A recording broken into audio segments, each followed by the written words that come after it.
What's your name? Ken Korach. What's your job and how long have you held that job? I am one of the radio broadcasters for the Oakland A's, and hopefully we'll have a season this year, and that will be my 25th with them. What's the name of the book that you wrote a few years ago? Holy Toledo.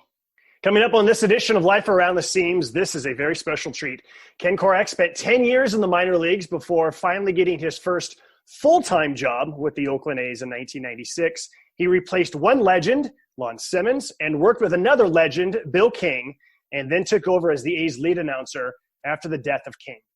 Korach has kept the memory of Bill King alive on the air in his fantastic book and in his tireless stumping that helped King get immortalized in the Baseball Hall of Fame.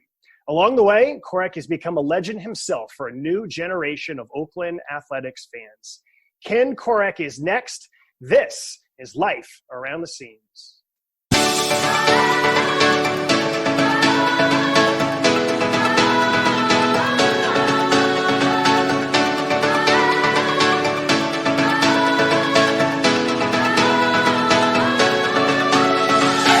Former Major League pitcher Jim Bouton once wrote, "You spend a good piece of your life gripping a baseball, and in the end, it turns out it was the other way around all the time."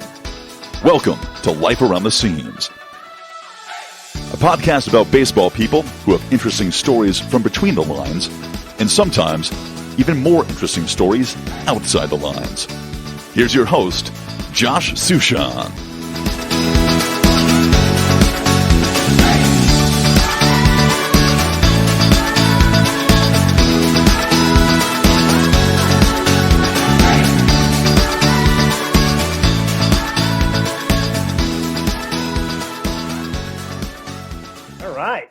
Thank you, Ken. It's good to see you and hear you again. Sushi, it's great to be with you, man. All right. So for our audience, I want to let them know that Ken Korach's career involves a lot of football, a lot of basketball, Sonoma State, San Jose State, UNLV, a bunch of other places. We're probably going to stick primarily to baseball. It's okay if we stray into other sports, but I feel like we would go on for 10 hours if we talked about Ken's entire career. So we're going to focus mostly on baseball, but I do want to start by asking you, Ken, I think that for a lot of broadcasters, when they're in their early 20s, they just want to work. They don't care what the sport or what the level is. If you could pick your ideal scenario when you were starting out, did you want to be the guy like Bill King who did 3 sports year-round, or did you want to just, like now, where you just do baseball and can focus on that? Well, first of all, Josh, it's great to be with you. And the answer to that is that my career in broadcasting, the start of that was delayed, actually, because after I finished school at UC Santa Barbara, I worked 2 or 3 jobs, and that lasted for about 3 or 4 years. So I think, unlike a lot of people, I didn't get started in broadcasting, and this was even on a part-time basis until I was 28 years old. So I got kind of a late start. But to answer your question, my goal was to do all the 3 sports. I didn't have an emphasis. I never thought that I was going to emphasize one over the other. And so I wanted to get as good as I could get at football, basketball, and baseball. And I had no idea if I'd get a break, but I was hoping that if I had 3 different avenues, that maybe I'd get a break eventually in one of those. What were those other jobs? Was it because you got sidetracked doing something else, or what was the delay in getting going? I was just a bum, I think, when I finished school.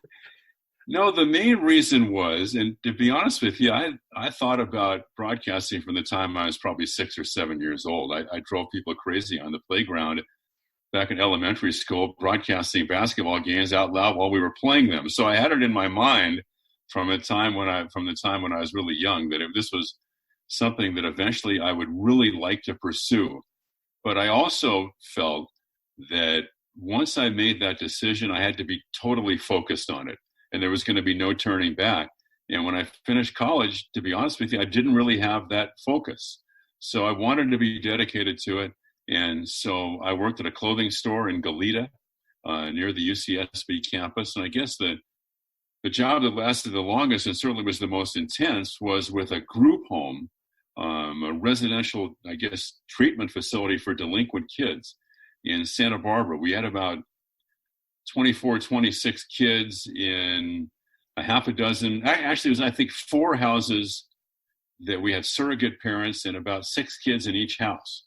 And so I wound up being in charge of all the boys programs for, it was called Santa Barbara Group Homes.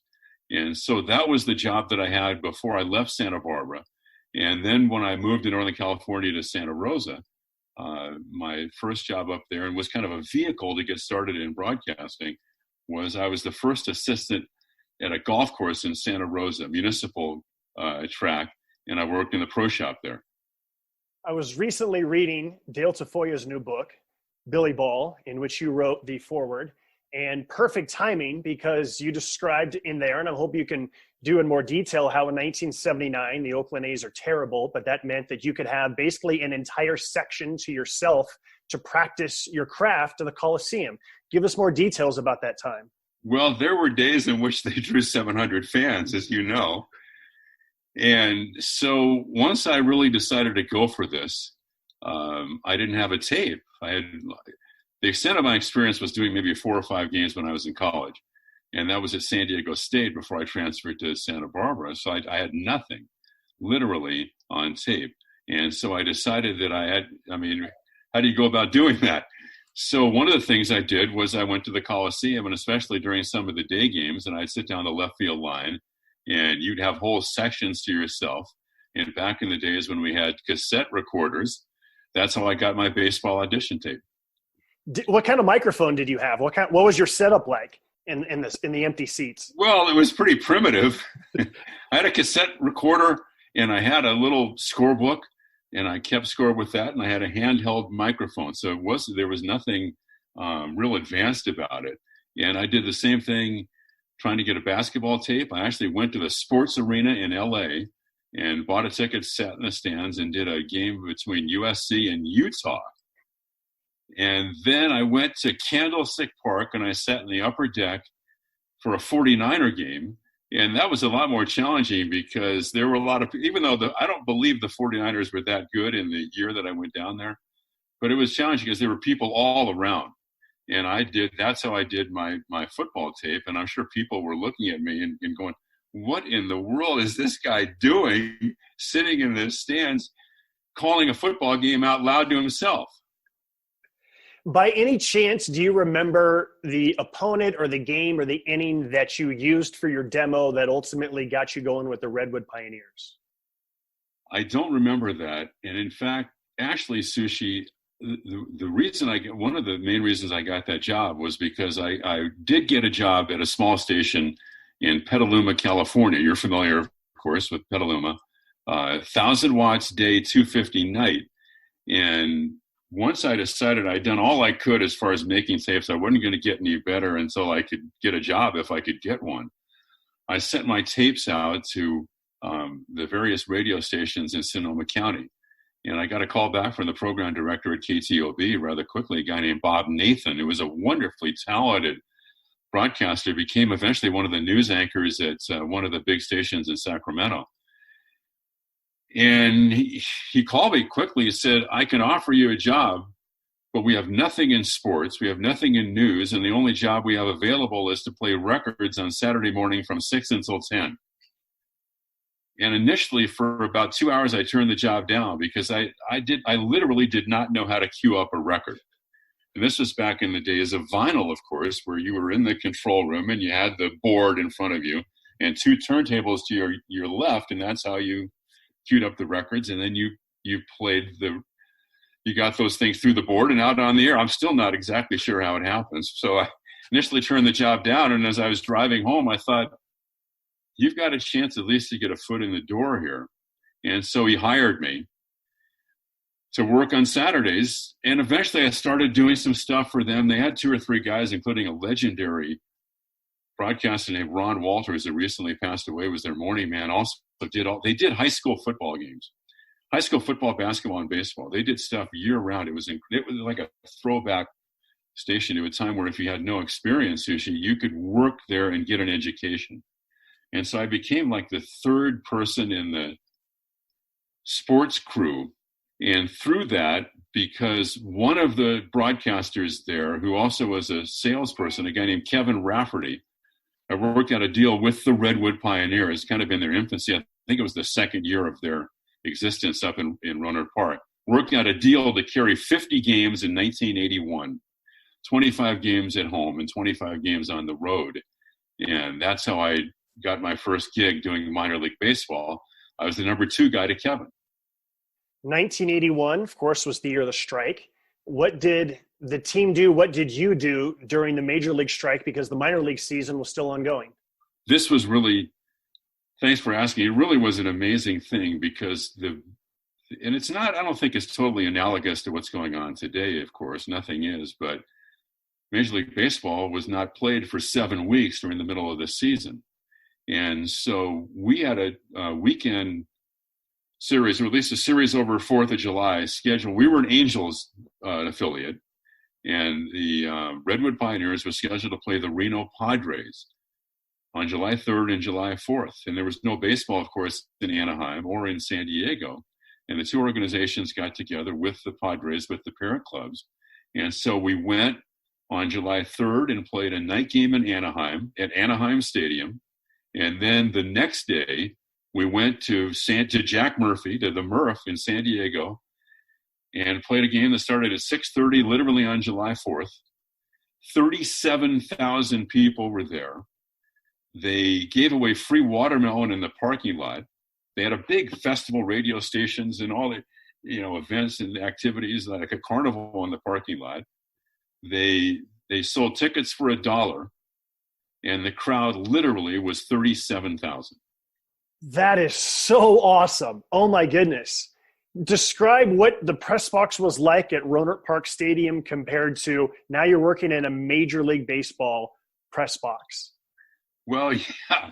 And by the way, I was like the players, because I never knew if I'd ever broadcast a game at a Major League ballpark. So it was a thrill for all of us. And I think many of us were thinking that this might be our only time working in a Major League stadium. So the press box at Rohnert Park Stadium was not partitioned off. We were like all in there together. So the official score and public address and a writer, maybe a couple of writers from a paper in Petaluma, maybe, or up in Santa Rosa, the Press Democrat, the Petaluma Argus Courier, and we were all in there together. So it really wasn't a radio booth, so to speak. But one of the things, I was a huge Angels fan as a kid and grew up listening to Angels games religiously. And when Kevin and I went down there to do the game on July 3rd, we literally worked from the Angels home radio booth. And so if you can imagine what that was like for someone, I was in my first full year of broadcasting professionally. And now here I was doing a game from the booth where I had listened to so many games that had been emanated from that very booth. You just said something, and I want to kind of go back on it because I think this is something that I know I struggled with my first year in the California League, and that a lot of other young broadcasters probably do as well. When you're in those cramped environments and the writer from the newspapers here and the official scorekeepers here, and they can hear every word that you say, and sometimes you can hear what the other broadcaster can say just a couple of feet down from you. It's really easy to be self-conscious, especially when you make the slightest mistake or if someone's starting to snicker here or there. What did you do to kind of focus and not get too caught up in your own head in those moments? It's a great question. I think it just involves kind of shedding that self-consciousness. And it's totally normal to feel that way and realize that you're broadcasting for an audience, and also be kind of loose. I mean, I kind of got everybody involved up there. Like, people always ask me now, one of my things is the lights have taken full effect, right? Which I think I probably got from Vince Scully. I mean, I wasn't the first one to say it, but people in the press box there at Rohnert Park, as soon as I said the lights, they would all chime in and say have taken full effect. So you just, I think, try to have some fun with it. And the other thing is, even though we didn't really have a radio booth, it was a step up from sitting in the stands at Candlestick Park doing a football game with people wondering, what in the world is this guy doing? So, and there were places where you did have a little better setup. Looking around, I remember doing a game in Reno at Moana Stadium where you actually had a a little radio booth there, or at least a partition, although on a 10-cent beer night, I had a beer thrown in my face by a fan walking because the top row of the bleachers was like right below where you were doing the game.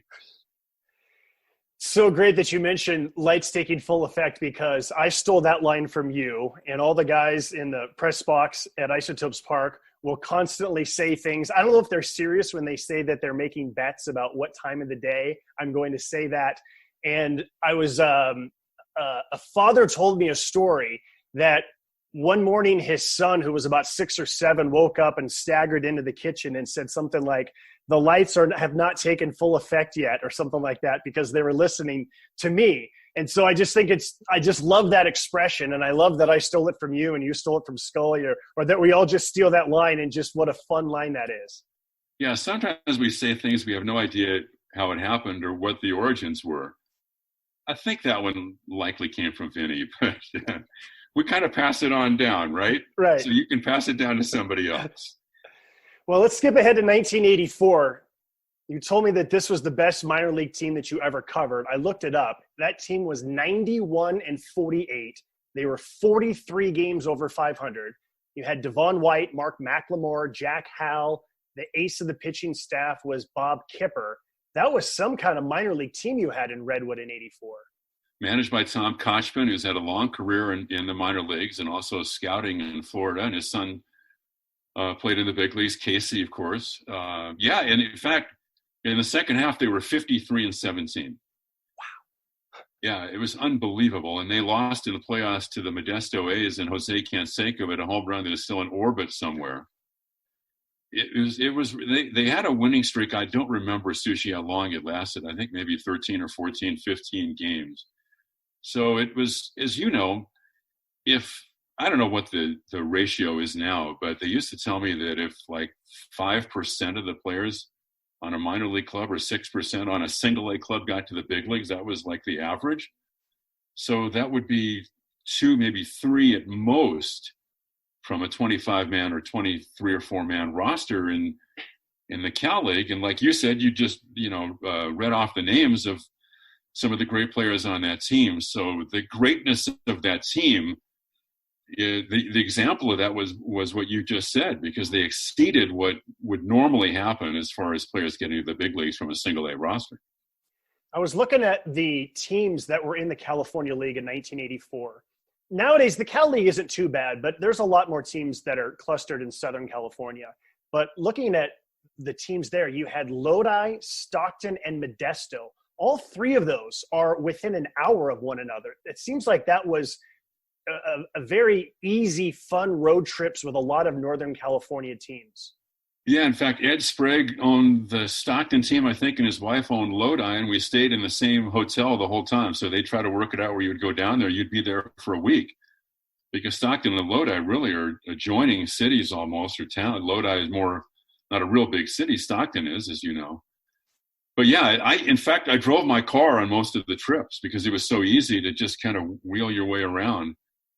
And one of the things about that club that was instructive to me was watching Devon White play every day. He was I still think he's the greatest center field I've ever seen. You get a lot of debate on that, but people who watched him play in the big leagues, especially for those great teams with Toronto, might even confirm that, because balls would be hit, and I would, you never want to anticipate when you're on the air, but I'd say that's going to sink for a base hit, and he'd catch it. He was that great. His anticipation, his athletic ability, and calling those games with White playing center field taught me not to jump the gun. Just have a little bit of a delay, because you can't anticipate on a call, because he was going to burn you. He was that good. It's funny, again, as you say that, Dexter Fowler was the center fielder for the Modesto Nuts my first year after I left the Oakland Tribune.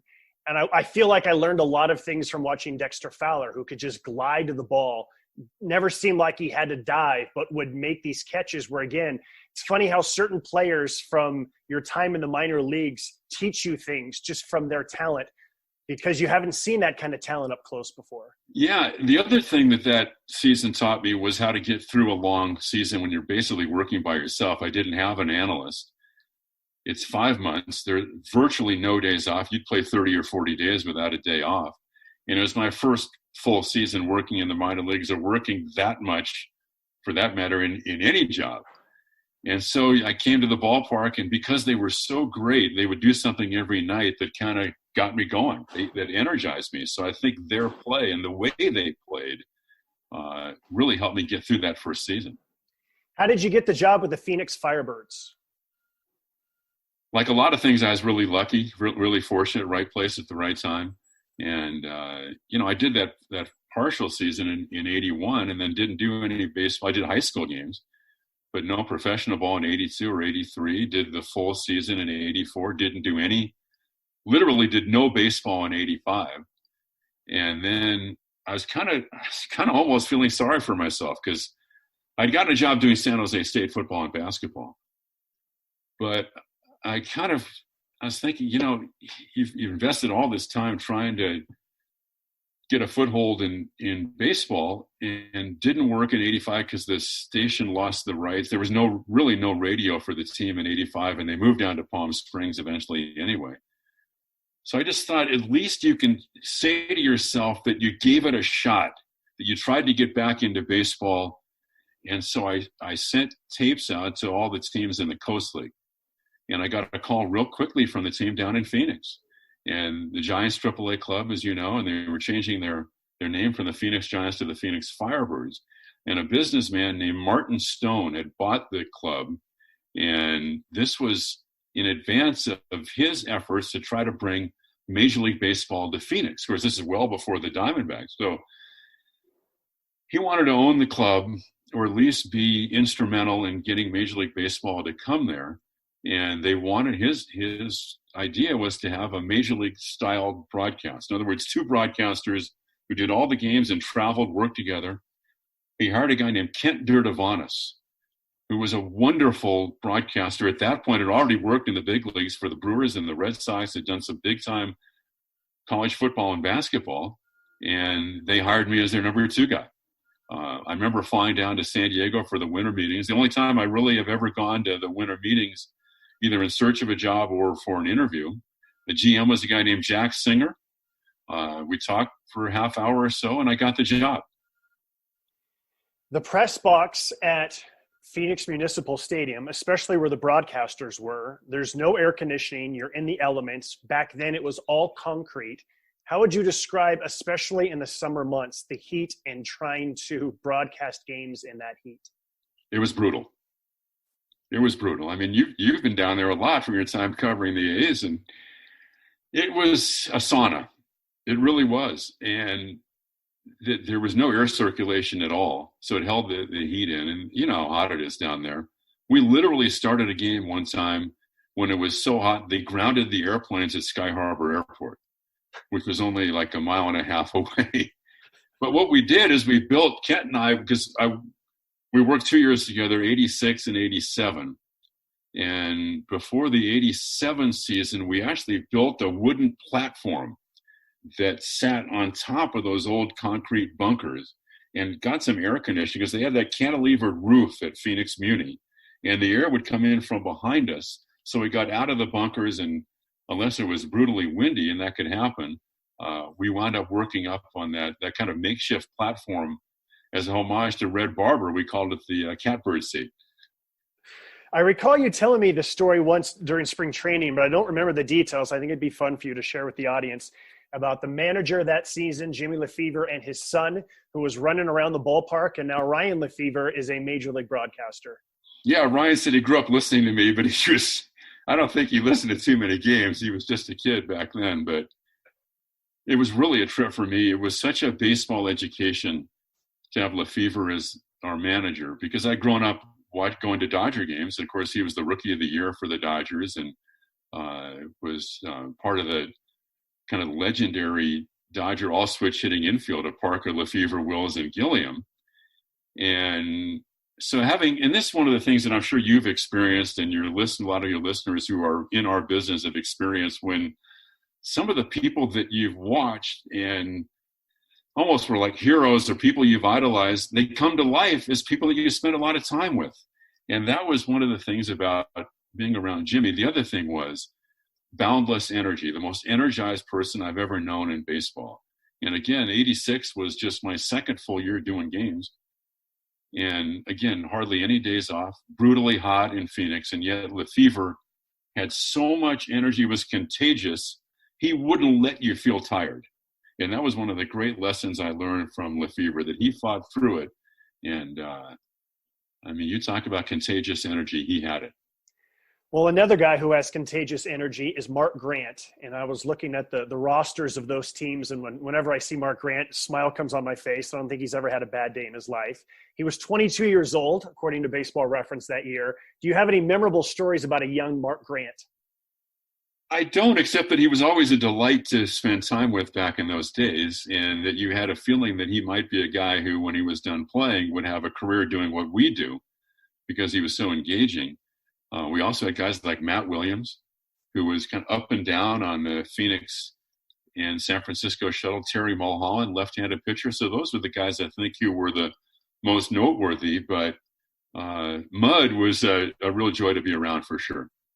What about Pacific Coast League travel? I see that Vancouver, Edmonton, and Calgary were in the league there. So you had 3 teams in Canada, plus you had a team in Hawaii. What was it like taking a road trip to Honolulu, Hawaii? It was great. Barry Bonds was playing there that year because they were a Pirates affiliate. The 86, they definitely had a team. I think after 86, that team was no longer in Colorado Springs, came in the league. So it was just 1 year going there. But to save costs on the travel, you went for a week. We literally played 8 games, and they had a day off in between so you could hang out and do the tourist thing in Hawaii. I think there might have been 1 doubleheader in there. So, yeah, going there for 8 days, that was pretty cool. The other thing about the travel, and you know, I don't know how much to believe, but as you know, they've thrown out the idea of maybe Major League Baseball going to Phoenix and gathering there and playing, having a bunch of teams go in there to play. And it, you know, it's brutally hot. But one of the things for us is that we knew we would get out of there eventually. And that was one of the things about going to some of the cities you mentioned, because those were big league cities. And you would go on a 3-city trip to Portland, Tacoma, and Vancouver. And you'd bus the whole way. And that was phenomenal. I mean, Vancouver is one of the most beautiful cities in the world, let alone the Coast League. And I remember we would run a little cable they had a phone booth that they called the radio booth. And we'd run a cable out. We'd set up a card table on the roof of Nat Bailey Stadium, which was located in a park called Queen Elizabeth Park. It was the most beautiful setting in the world. You look back behind you, and the mountains, the huge mountains that kind of framed the city, still the peaks covered in snow. And then there was another trip that would take you to Calgary and Edmonton, which was almost equally spectacular because you could make day trips down to Banff and Lake Louise if we were playing in Calgary. So travel in the Coast League back then was really neat. Well, from one Pacific Coast League team that is in a very hot city to another, Las Vegas Stars, you moved on to starting in 1989. And they just opened a new ballpark in the master planned community of Summerlin last season. But I definitely know Cashman Field, where there is no window, there's no AC, you're in the elements. From one really hot press box to the next, which was worse, Phoenix Muni or Cashman Field from a heat standpoint? I think Cashman Field was a whole lot better because in the booth we worked in, if you remember, the writers were enclosed. Mm-hmm. And we worked in the booth that was right next to the door that opened into the main press box where all the writers and public address and official score were. And occasionally when the door opened, you'd get a blast of that air-conditioned air, and you'd had no chance for that in Phoenix. The other thing, and this is how things have changed, and as you know, things have really evolved with the quality of the ballparks in the minor leagues. When I first worked in the Coast League in 86, Cashman Field was like the gem of the league.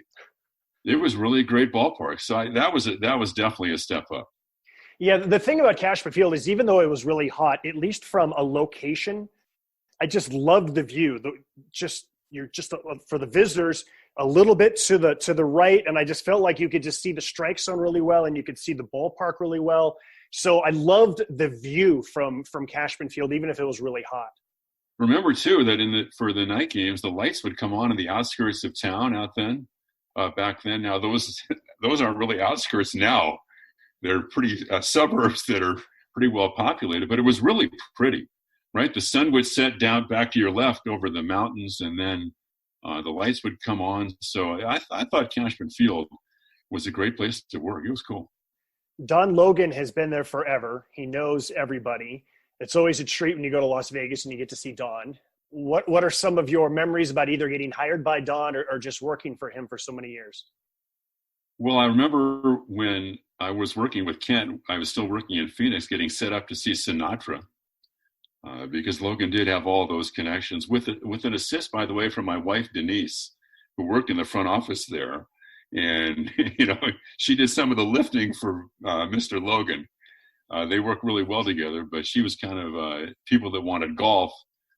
She set up a lot of that too in some of the shows, because people in the Coast League weren't bashful about asking for that kind of stuff. But I actually really got hired by a guy named Bob Bloom, who was running the broadcast operation, and a legendary broadcaster in the Bay Area and also in Vegas, who was literally the voice of the Raiders before Bill King.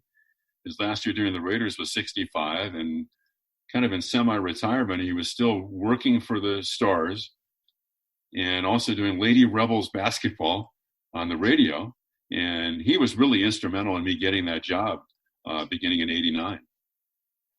And Larry Kentop was the owner of the club. He's since passed away, but it was Larry owned the club and hired Don, and Larry moved the team from Spokane to Vegas. And the first year playing there was in '83, which was also the first year of Cashman Field. You mentioned some of the other people in the Coast League, and Vince Cotroneo, who is your current partner with the A's. I believe that he was at Tucson in those years. Who were some of the other broadcasters in the Coast League back then who you still know and keep in touch with, or where they might be in their lives these days? Well, that's a great question, because if you look around, especially in our Vegas, our little world in Vegas, by the way, Paul Olden preceded me doing the Stars games, and he worked for several teams in the big leagues. And Paul is still the public address announcer at Yankee Stadium. He had the unenviable assignment of replacing the great Bob Shepard in the PA booth there. Colin Cowherd did games there, and of course we all know what's happened with him. And I got to know Vince when he was working for the Tucson club, and Mario Impemba also worked in Tucson, and one of the great voices, I think. And he was one of the group of folks who filled in, did some games for the Red Sox that year after a pretty good run, had a run with the Angels and the Tigers doing the Tigers TV. So those are the names that really stick out to me. If you give me a little more time, I think I can think of some more for sure. Yeah, but down in Albuquerque, you had the legendary team of Mike Roberts and Jim Lawwell. Yep. And of course, I got to know both of them really well. And then when I was doing college basketball and football, Mike was so legendary doing the Lobos games. Yeah, the number of broadcasters that have come from Las Vegas and Tucson is quite impressive. There's a lot more too. This might be kind of a random story, but in 1989 on the Las Vegas Stars, there was a pitcher named Keith Comstock, and he had a very famous baseball card in which it looks like he's getting hit in the nuts, basically, with the ball. I've read a couple of articles about the story behind this. By any chance, do you remember being around when this was taken, or the reaction when the cards came out of this baseball right in his groin? Honestly, I don't remember that. But he's the same guy, I think, who got into the mascot costume the day that he retired from baseball. And nobody knew that it was him. But no, I don't remember the incident you're talking about. What about some of the other players? I see that Sandy Alomar Jr., Carlos Baerga, Gerald Clark, and Shane Mack, who were huge prospects at the time. Looks like Joey Cora stole a ton of bases on some of those teams. Who are some other players or stories that you have of some of those guys? Well, think about Sandy was that the Las Vegas Stars had won the Coast League Championship in 1988, and he was the catcher. He was the MVP of the league. I think he might have been the MVP of all minor league baseball. But the Padres had Benito Santiago back then. You know the old thing about we've got a great prospect, but we don't want him to sit on the bench. So Sandy might have been one of the top 4 or 5 catchers in the game. but he had to come back and repeat AAA because the Padres still had Benito Santiago. But Sandy, and still to this day, is one of the great class acts in baseball. He didn't mope around. He didn't brood. He was like the epitome of a professional, even though he might have had kind of almost a license to say, what in the world am I doing down here in AAA? And I'm sure it was really frustrating for him, but he never let it affect him in terms of the way he dealt with people and the way he played. He was just a phenomenal player back then. Joey Cora, one of the great work ethics of anyone I've been around. Had a chance to be around him quite a bit when I got hired by the White Sox, and he was playing second base there. One of the things about Joey, as you know, I think you still have 72 hours to report back to your minor league team when you get sent down. Joey Cora took the first plane back. So it said a lot about him and his dedication, because he would get sent down and you'd show up to the ballpark the next day and he'd already be in the batting cage getting his work in. You mentioned the Chicago White Sox. Let's go to your major league debut. You got hired to do one game a week, 92 through 95. How did you go about getting that fill-in assignment with the White Sox? So much of this has been good fortune and serendipity, Josh. The White Sox, after the 91 season, their broadcasters on radio that year, John Rooney and Wayne Hagan. And it was determined that for the 92 season, they wanted to look for an analyst. And Rooney came back as the lead announcer for 92. And John was the main voice of CBS radio back then. And CBS radio at that time was really the equivalent of what we would look at, I guess, from ESPN radio now, because they had the really big events. And John was the main voice of CBS radio. They went out and hired Ed Farmer, who still to this day, well, Eddie passed away last month. It was really a sad thing. And so many people around the game, Sushi, were friendly with Ed. That's the kind of guy he was. But they hired Ed to do the color and also to be the number 2 guy doing play-by-play, but he had no play-by-play experience at all back then. And he was scheduled to do, I think, 2 innings or 3 innings on the broadcast, and John was the lead guy. But John left every weekend to do the game of the week on CBS. So that was in conjunction with the ESPN game. And so for the Sunday night ESPN game, CBS did the radio broadcast, the national radio broadcast. So in 92, John did the games, and he also did the Final Four and the regional finals in basketball. So they needed someone to work at the tail end of spring training and also work the Sunday games. They didn't feel that Eddie was quite ready yet to step up and do that much play-by-play. And Mike Busick, who was now a VP for the Royals, Mike Busick and I had worked together during my time in Phoenix, and he was the director of broadcasting for the White Sox. And he called me. I had just finished the season in the Coast League in Vegas. They'd gone back to San Jose to get ready to do San Jose State football. And he called me and said, we're looking for an announcer to come in and work on weekends for us. And we'd like you to interview for the job. So I went to Chicago and interviewed, and I got the job. This next question comes from Zach Beyruti, most recently of the Stockton Ports. And if we ever play baseball, the Reno Aces. He made his major league debut filling in for you this past season. And he wanted me to ask you, what do you remember about that first major league broadcast, both how you felt before and how you felt after? Well, the first game I actually did was I did some spring training games that year, but I'm not sure that really counts. But one of the things was that coincidentally, my first regular season major league game was at the Oakland Coliseum. So my wife and I still had a home down in the South Bay in a town called Morgan Hill. Even though we weren't living there anymore, we were looking to rent it. And I wound up spending that weekend in our home down there. We weren't living there anymore. And so I drove up to the Coliseum and did the game with Ed Farmer.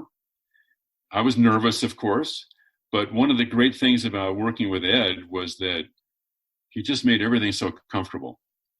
He had a long career working in the big leagues, played for several teams. The last team actually he had cup of coffee with the A's before he retired, made the All-Star team one year for the White Sox, but he never treated me like he was the big leaguer and I was coming from AAA to do the games. So it was an A's White Sox game at the Coliseum on a Sunday afternoon. So especially after getting a late start in the business and all the time in the minor leagues, did you ever have any emotions like this justified all of the time that I put in? Like, did you need to reach the majors in order to justify all of those times in the minor leagues? I guess to a certain degree, yes. It was never a goal of mine, though. When I started in the minors and was working at the small station in Petaluma, my only goal was to do minor league baseball and have a gig doing college football and basketball, which I did back in those days at Sonoma State. They were a Division II team. So maybe it was a defense against being disappointed if it never happened. But I never really set out to get a job in the big leagues. And like your initial question, because I was doing all three sports, and I was equally focused on the football and basketball, even back then in my minor league days, and even when I was working for the White Sox. But as I got older and you get into the business and do a lot of games, what I really wanted to taste was the feel of the crowd. I really wanted to go somewhere where you walked in and you felt that energy. And we do, you do that in the minor leagues, especially depending on the teams you're working for. But for some of the clubs I work for, you didn't have that experience that often. And the other thing is that you get to a point, at least for me, I got to a point where I felt I needed to be challenged. And to really fulfill whatever potential I had, I needed to be tested in a major market or a bigger market and be tested where there was pressure. And to feel that pressure and how do you perform under that kind of microscope. And so, and the other thing is, I didn't know if that first year, I thought it might be my only year in the big league. So one thing I really tried to do, no matter where we were, if we were in Detroit on a Sunday, I would get there at 8:30 or 9 o'clock in the morning and walk around the ballpark because I was thinking, this might be your only year working in Major League Baseball, and you better enjoy every minute of it. So for 4 years, you fill in with the White Sox. You continue to do Las Vegas Stars games as well. And now comes the 1995 offseason going into 1996. The internet had just started around then, but certainly there was not jobs boards to find out about openings. How did you find out that the Oakland Athletics had an opening? Well, I was doing UNLV football, and we played a game against San Jose State at Spartan Stadium. And there was a blurb in one of the papers, I think it might have been the Mercury News, that the A's were making a change on their broadcasts. Very ironic because Lon Simmons was one of my idols, and may he rest in peace, but still someone who has a profound influence on me even to this day when I go back and listen to old tapes of Lon. But Bill King and Lon Simmons, the most legendary broadcast team, I think, in Bay Area broadcasting history, although you can make a case for Russ Hodges and Lon Simmons in the infancy of the Giants in San Francisco. So it was shocking that they were going to make a change there. And so that's how I found out about it.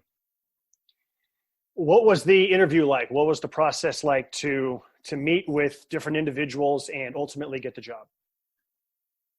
Well, it was another one of those deals where it wasn't a real complicated process. I applied for the job, and I remember having one of my strategies back then was if you felt like you really had a shot, like you were in the mix. I'd applied for the job, and I thought, I had a background in the Bay Area. I felt like my time with the White Sox gave my resume a little more credibility, maybe a little more validation. And I just kind of had the sense or a vibe that I was in the mix. I had 2 or 3 people who I'd worked with who might have some influence, make a phone call on my behalf. It was a fairly long process. I don't know who the finalists were, to be honest with you. But I remember flying up there one day, and I talked to Ken Priest, who was the A's director of broadcasting and recently retired. Through basically my first 22 years of working for the A's, he was the director of broadcasting. Alan Ledford was the vice president overseeing broadcasting and communications. And so those were the 2 guys I interviewed with. I feel like these are a lot of the questions that I ask of players when they get called up to the major leagues for the first time. And these are my favorite pregame interviews. They get called up, and then however long they're there, they're back down in the minor leagues, and you revisit with them about what that moment was like when they get called up. So by any chance, do you remember where you were and who told you that you had gotten the job with the A's? I remember where I was when I got my job with the White Sox, because I'd walked into the event center at San Jose State to do a San Jose State basketball game, and there was a message on the desk where I was working as I was setting up to call Mike Busick of the White Sox, and I called him and he said, you got the job. I don't remember who told me, but I do remember that the night that I found out about it, my wife and I and my late Aunt Charlotte had dinner that night at a really cool old steakhouse in Las Vegas. And that was really an emotional thing, for all of us to celebrate getting a full-time job in the big leagues. But I don't remember who told me. But I think after the interview, to be honest with you, Sushi, I felt like I had a pretty good shot that I was going to get the job, even at the point in which I had interviewed for it.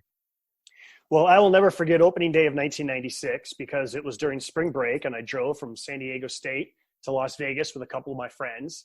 And we had two options. We could either stay inside a casino and watch the national championship game in men's basketball, or we could go out to Cashman Field, and it was really cold and it was really windy, and we could watch opening night. And I convinced my friend Ferris to go out to Cashman Field for opening night, and our other friend Sean said, no chance, I'm going to watch the national championship game. And I remember getting a program and thumbing through it and realizing at some point, they had the list of the players and the broadcasters, and I went, wait, where's Lon Simmons? There's Bill King. Who's this Ken Korach guy? I'm sure a lot of these listeners were asking the same questions. But the Coliseum was being renovated because of the Oakland Raiders. And so your first game as a full-time play-by-play broadcaster, and you're right back at Cashman Field. What were those opening games like? I would put renovation in quotes. Right? You might be speaking somewhat euphemistically. They were ruining the Oakland Coliseum, might be another way of putting it. I think I've written those very words. People kind of thought, well, this is neat that, you've spent all this time in Vegas. You still have a residence there. You can do your first major league game at Cashman Field. No disrespect to Cashman Field and all the great people. You mentioned Don Logan, all the great people who are still friends who've worked for the Las Vegas Stars and now 51s. It was the last place I wanted to be, because I had spent all that time living in the Bay Area, going to games at the Coliseum, idolizing Bill King from back in the 60s, when late at night I would have a chance to listen to the Warrior games. And now I, as you said, got my first full-time gig in the big leagues, and I was literally working from the same seat in the same booth I'd worked in AAA. Now, everybody was very kind, and I was uncomfortable. There was a lot of media attention. I was doing interviews and stuff, which I really didn't want any focus on me at all. And especially because I was replacing Lon. I mean, it was a pretty daunting assignment back then, but very much like Ed Farmer when I joined the White Sox, Bill King made that transition for me a whole lot more smooth than it really could have been. So how do you, let's dive into that a little bit more, the daunting task of replacing Lon Simmons, and also you're working right next to someone who is your idol, my idol, so many other people's idols. Which was easier? Which was harder? When did you feel like you got your sea legs that I'm just one of the guys, I'm just one of the broadcasters here for this team? I'm not sure. I think it did take a decent amount of time.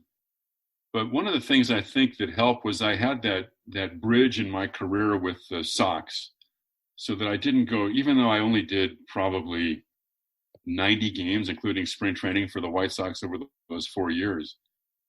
Because I had been the lead guy for those games, I was doing 6 innings a game. I felt like I had gotten my feet wet and had dealt with a certain amount of scrutiny, because we were on a huge station, WMAQ in Chicago, and a big network. So I had to really get through a lot of self-consciousness, because you asked that earlier in the interview, Josh. When I first got hired by KCBS to do San Jose State games, I was a mess. I was neurotic because I was so overly analytical. And if I had gone straight from then to getting the job with the A's, I would have lasted about 3 months and I would have gotten fired.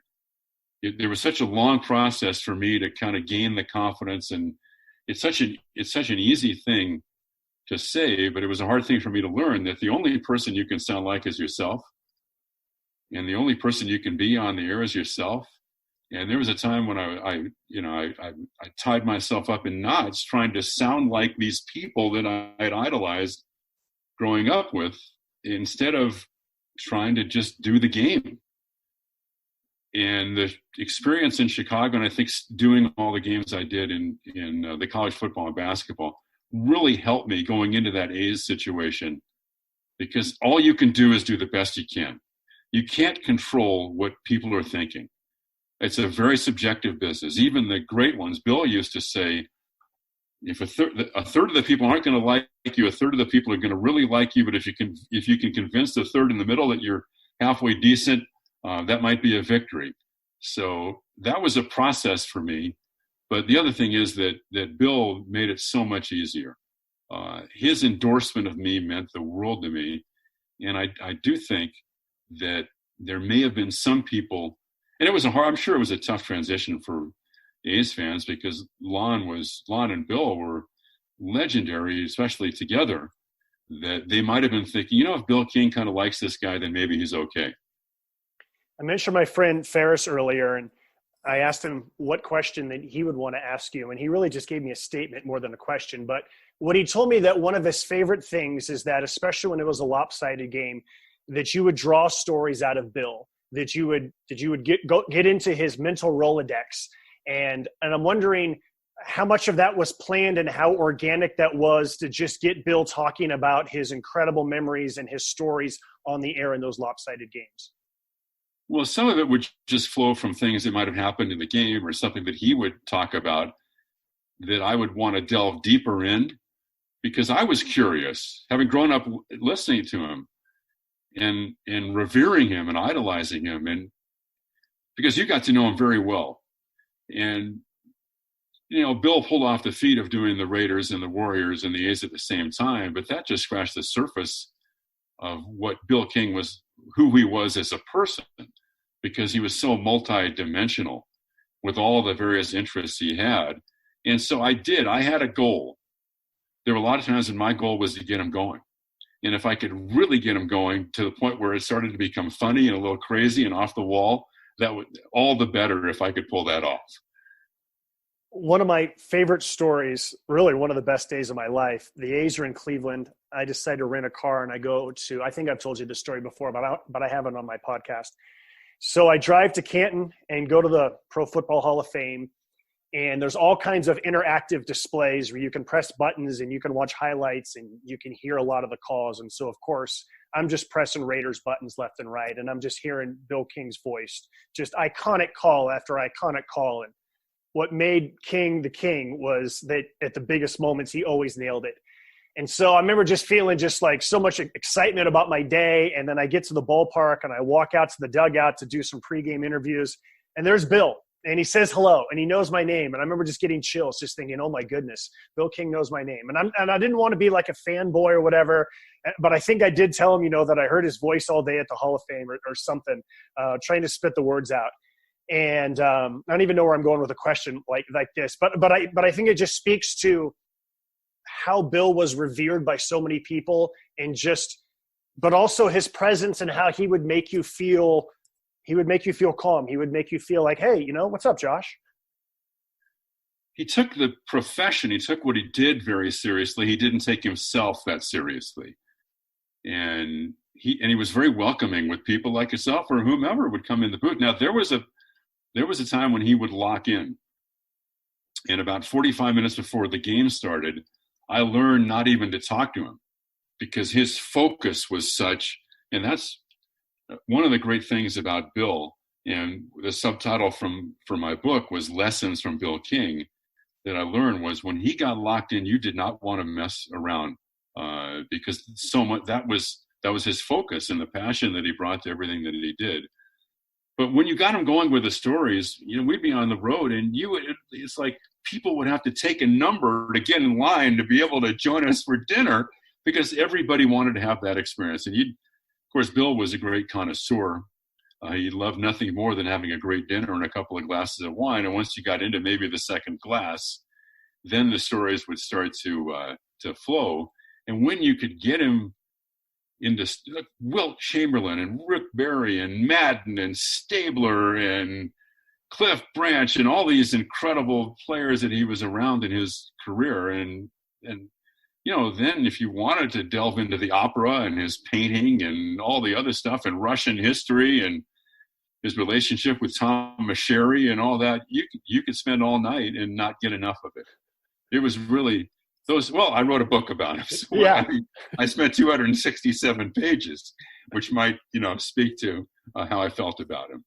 Well, I loved the book. I've read it twice. I've skimmed through it 2 other times. And I remember one of the times that I skimmed through it, I basically wrote down all of like what we would call the Bill King words, like the multi-syllable, big vocabulary words. And I remember thinking, I need to try and work these into my own broadcast. I got to try and be more like Bill. And I remember a couple of weeks into the season just realizing I can't do it. And if I try, it's going to be contrived. It's going to be phony.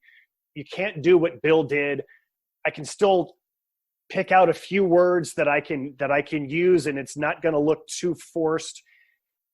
But but that's also what makes Bill so unique, is that he could do those words. And I recommend your book all the time to young broadcasters. I think that there's just, like you said, the subhead, lessons learned, because there's so much that you can learn about Bill. And I think that all of those interests that he had away from the field helped make him a better broadcaster too.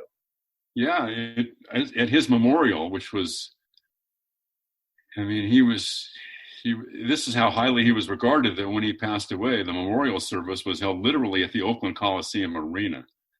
And I was asked to offer one of the eulogies.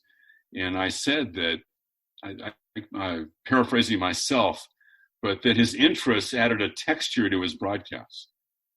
But it could be a little intimidating too, Josh, because I'd say a word, and maybe it was a word that had more than one syllable, and I'm thinking, wow, was that the right word?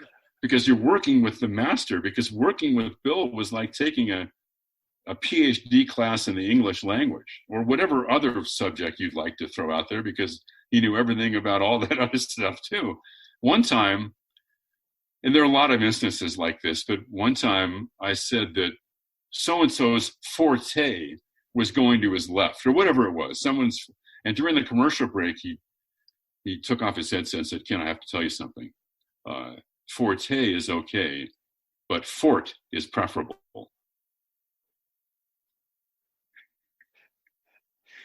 That's what it was like. Yeah. Okay. It's almost like your English teacher is just like scolding you. "I'm sorry, Mr. King. I won't make that mistake again."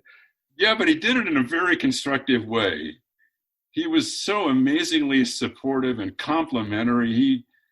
He would compliment me on things I would do, and I go, that wasn't even that great, like the Jeter flip play was, I did the best I could on it, but he was telling everybody about it. And it's like, Bill, it wasn't that great, but he saw us as partners.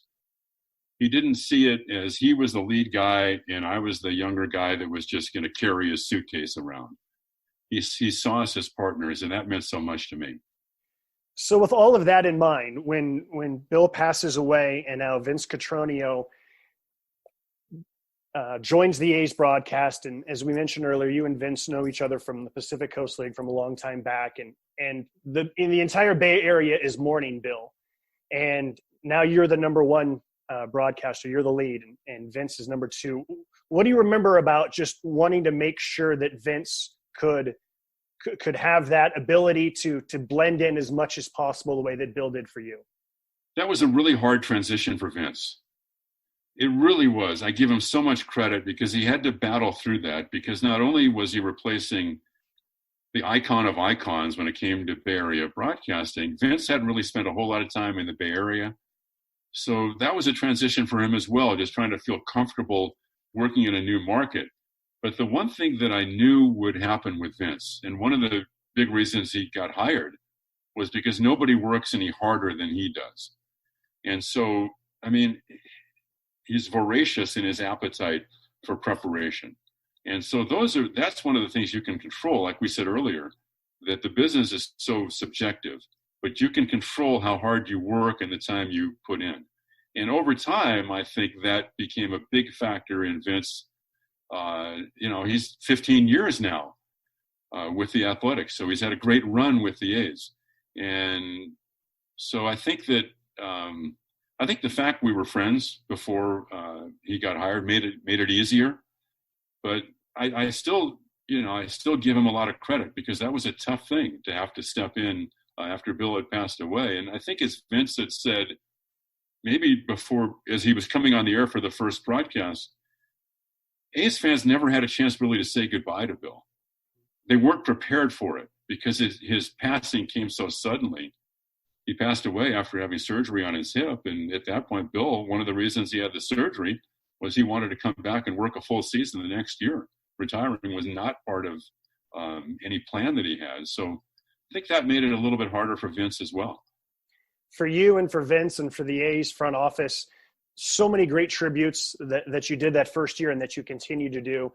What kind of stories can you tell us about how many of these things were unscripted and how many of these things you planned in advance in order to honor his memory?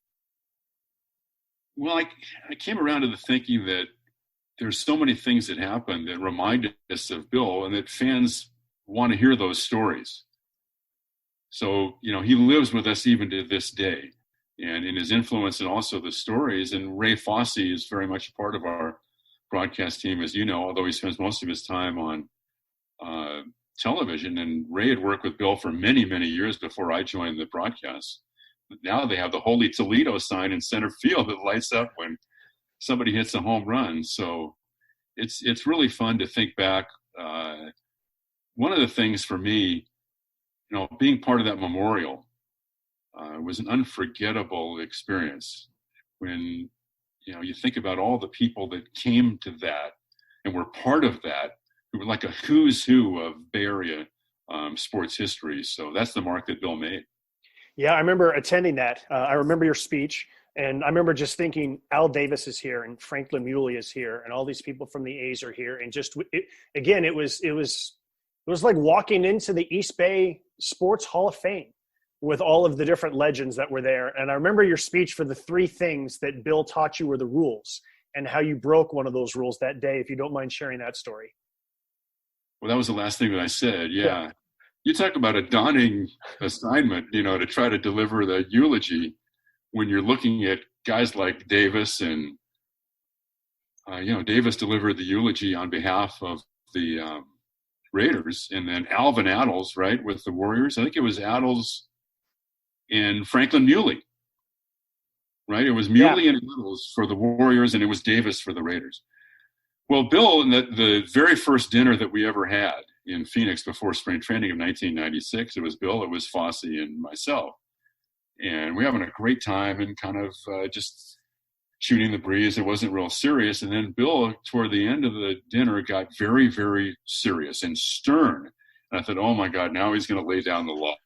And I thought this was all going to be a real smooth transition. And then he went into the 3 things I couldn't do on the air. And, to him, it was like, nails on a chalkboard when he heard someone say, grand slam home run, right? So you couldn't, I couldn't say that. And one of the other things was, because, Bill did the first 2 innings and he threw it to me for the 3rd inning. He also threw it to me for the 7th. And you know how almost everybody, and now the play-by-play, here is Ken Korach. And Bill said, never thank me when I throw it to you. So, because he said, if they don't know who we are by then, why do we have to be so formal? And so at the end of my speech, I said, Bill, I'm going to violate one of your rules. Thank you. And I said, thank you, partner, whatever I said, but thank you. 3rd rule was something about you can't say early on. Can't say early on. He thought the on was superfluous. Grand slam home run early on, and then don't thank me. But then I got, I teased him, though, because he would say later on. And I said, Bill, if you tell me I can't say early on, how is it okay for you to say later on? I have a few other questions from Pacific Coast League broadcasters. By the way, I'm going to embarrass you with this, but you are revered throughout the minor leagues, whether it's someone who is from the Bay Area or whether it's someone who is an A's affiliate or whether it's someone who's never met you. When minor league broadcasters get together for lunch, and when they're not complaining about those in the major leagues who suck, and they're talking about those who they really, really respect, your name comes up over and over again. So I want to embarrass you by telling you that. Well, I appreciate it. We had a great group. I mean, we had one of the things too when I was working in the Coast League. You had Dan Karcher, who'd worked, for years in Colorado Springs. I knew him from the Coast League. The great Al Coates was up in Edmonton, and good friend to this day, Mark Steven, was up in Calgary. And there were a lot of really talented broadcasters who had great careers, and just because they didn't get to the big leagues didn't mean that their careers weren't noteworthy.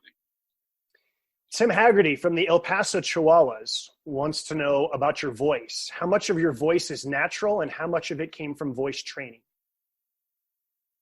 It's who I am. It's what I sound like, I mean, like anyone, you do train your voice and you spend a lot of time trial and error, I think, in ways to try to enunciate.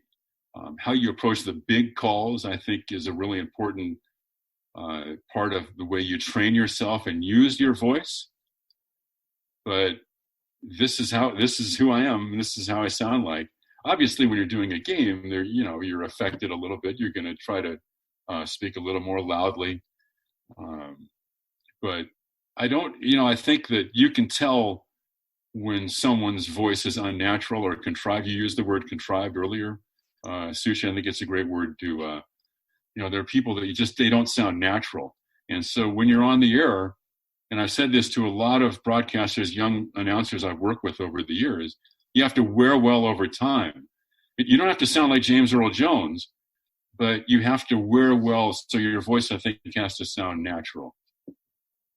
Ryan Radke of Westwood One and the Reno Aces up until this season wanted to ask you. Right, an East Bay guy, yes, right? Another East Bay guy who grew up just like I did, listening to you and Bill and Lon and Hank and everyone else. And he wanted to ask you a question about the Coliseum. We know why it gets ridiculed and mocked and it's old and all that stuff, but that's a place where I grew up going, and you did, and Ryan did. And what does the Oakland Alameda County Coliseum mean to you? By the way, did Langer chime in with a question with No, I do not have Russ coming in. That's a faux pas on mine that I did not get one from Russ.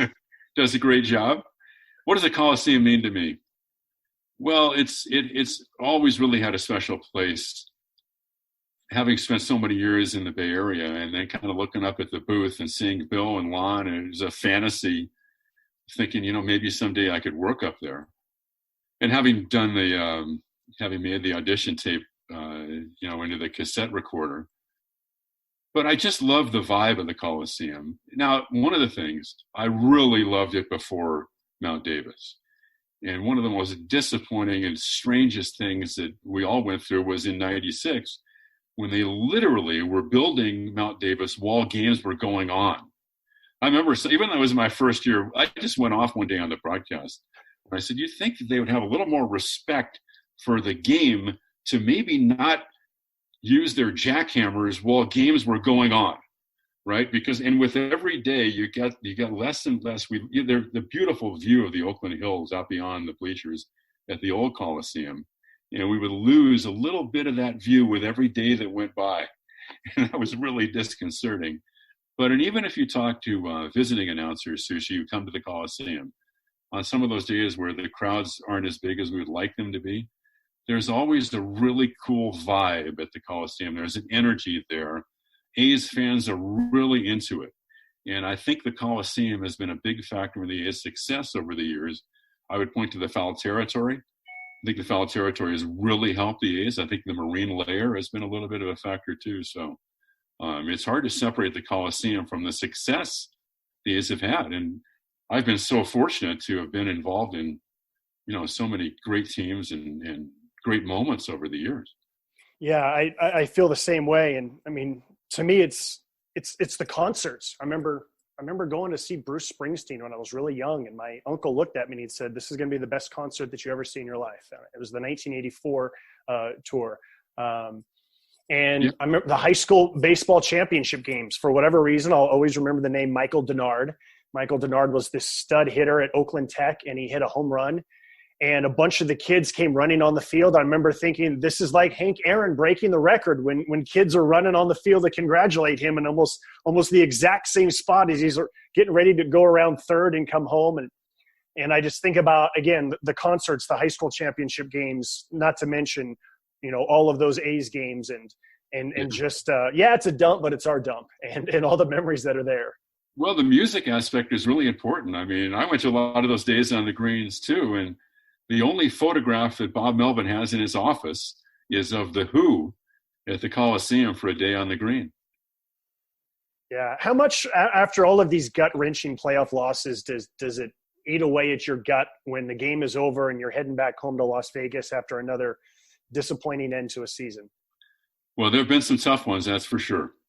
And now that we're all sheltering in place, and MLB Network has been showing some of the old games. Like they just showed the 14 wildcard game, which was one of the all-time gut-wrenchers, so to speak, when the A's had the big lead, the 7-3 lead with Lester on the mound in Kansas City. I look at it, those games were really, it's been really tough.